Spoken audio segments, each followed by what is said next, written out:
alegria e uma grande alegria de ter sido aluno da professora Ana Maria Camardello, que é uma amiga que a vida me deu, uma grande pesquisadora. Tenho certeza da proximidade dela com a vereadora Andressa e com a vereadora Estela, a dedicação profunda à academia e à pesquisa.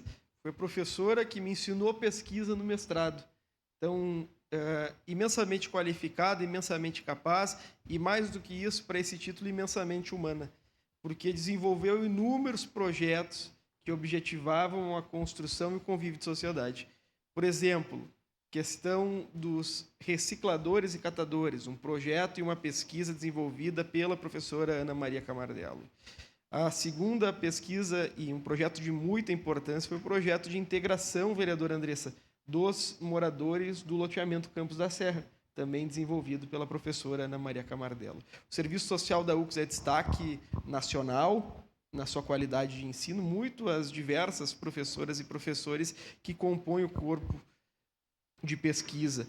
E o direito também tem a oportunidade de contar com alguém de tamanha qualidade, tamanha qualificação.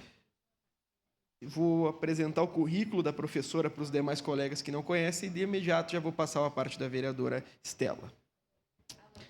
Só que meu microfone... Agora foi.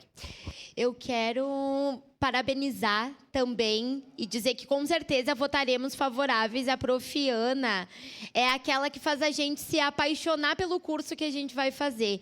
Quando eu entrei no serviço social, era pandemia, e foi ela que me fez, mesmo ali, através do computador, sentir que eu fazia parte de um grupo de estudantes que estava pensando para além da sua profissão na humanidade, no ser humano. Eu acho que é isso que a Prof. Ana transparece em tudo que ela passa, em tudo que ela ensina, em tudo que ela aprende também, porque ela é esse ser que está sempre à disposição de ensinar, de aprender, de conviver e de construir uma sociedade mais humana.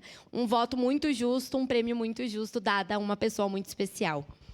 Também lembrar que a professora Ana Maria Camardello é formada em Serviço Social pela Universidade de Caxias do Sul, posteriormente fez mestrado pela PUC de Porto Alegre, posteriormente doutorado pela PUC, hoje é professora tanto do Serviço Social como das pós-graduações em Psicologia e Direito da Universidade de Caxias do Sul. Uma grande pesquisadora que merece esse prêmio. Parabéns, Prof. Ana, e também parabéns a todos os docentes que lhe acompanham nessa luta incessante pelo conhecimento.